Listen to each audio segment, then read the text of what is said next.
राधा जी एक आम मध्य वर्गीय परिवार की मुखिया थी। वे अपने बेटे शुभ और बहू मनीषा के साथ रहती थी। एक बेटी सीमा थी जो कि शादी के बाद अमेरिका में बस गई थी। राधा जी के पति की मृत्यु बहुत पहले ही हो चुकी थी। शुभ और मनीषा की शादी को 5 साल हो गए थे, लेकिन अब तक उनकी कोई संतान ही नहीं थी। राधा जी की बहू मनीषा भी जॉब करती थी, जो कि राधा जी को बिल्कुल भी नहीं सुहाता था।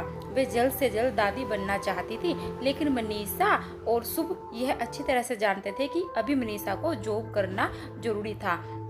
राधा जी अपने बेटे शुभ से इस बारे में बात करती थी।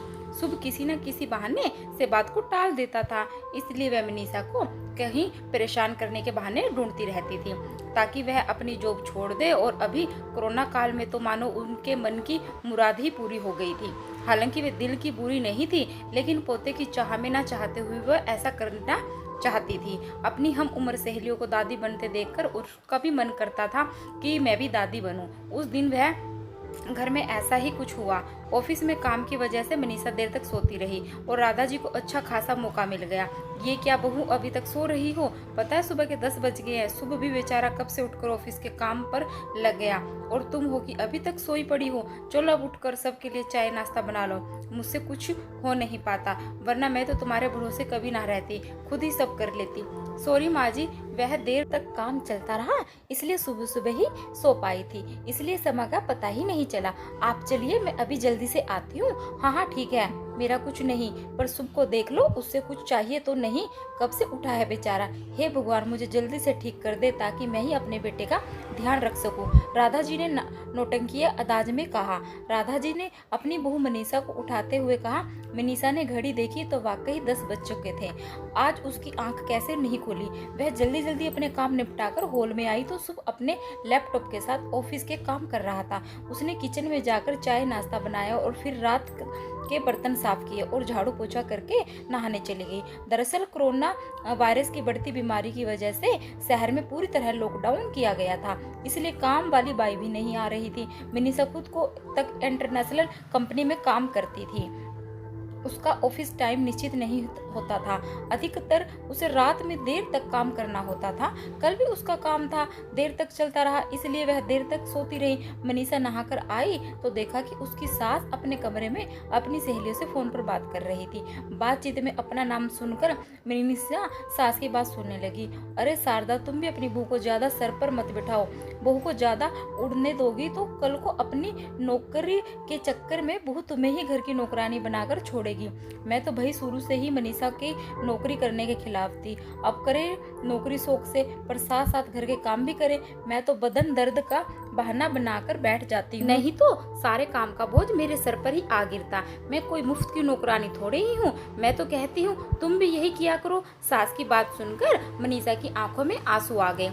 वह जिस सास को बीमार समझकर उनकी दिन रात सेवा करती थी, उन्हें एक गिलास तक उठाने नहीं देती थी। सारा दिन घर का और रात का ऑफिस का काम करके थकान से चूर होकर भी उफ तक नहीं करती थी। उसका यह फल मिला। उसे माना वह मेरी नौकर की खिलाफ है, मगर यदि घर की किस्त नहीं होती तो वह भी कभी नौकरी नहीं करती।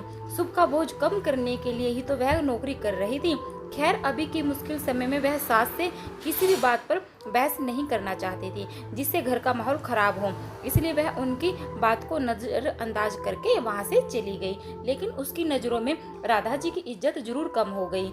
इस दूसरे दिन सुबह सुबह राधा जी की बेटी सीमा का अमेरिका से फोन आ गया। सीमा की सास उसके पास अमेरिका आई हुई थी।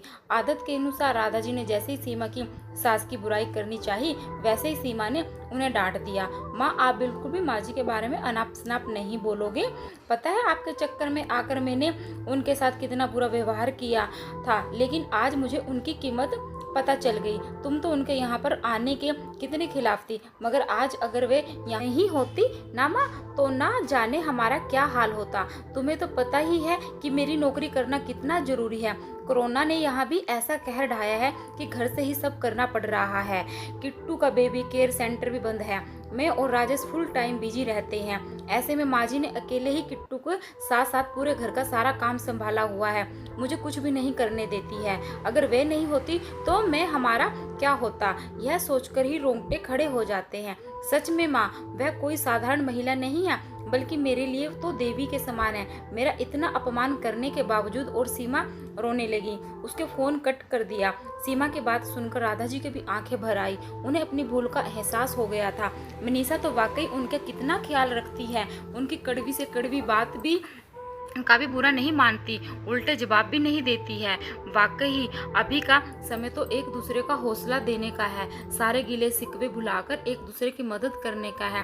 तो फिर वे स्वार्थ में कैसे अंधी हो गई थी, इतना कैसे गिर गई थी कि ऐसे मुश्किल समय में अपने ही परिवार की सहायता ना कर सकती। उन्होंने उसी समय मनीषा को बुलाकर उसके सर पर प्यार से हाथ फेरते हुए कहा, मनीषा, आज से घर के कामों की आधी जिम्मेदारी मेरी रहेगी। मैं आज तक तुम्हें जो भी कहा है और किया है उसके लिए सॉरी।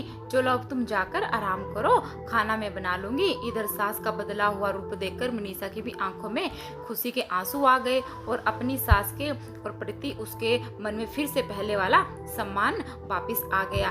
शायद हमारे जीवन में मुश्किल समय आता ही है इसलिए कि हमें एक दूसरे की अहमियत का पता चले, अपनी गलतियों का एहसास होने लगे और आगे बढ़कर माफी मांगने से वाकई इंसान छोटा नहीं बल्कि बहुत बड़ा हो जाता है। राधा जी की तरह आशा करती हूँ कि कहानी आपको पसंद आई होगी।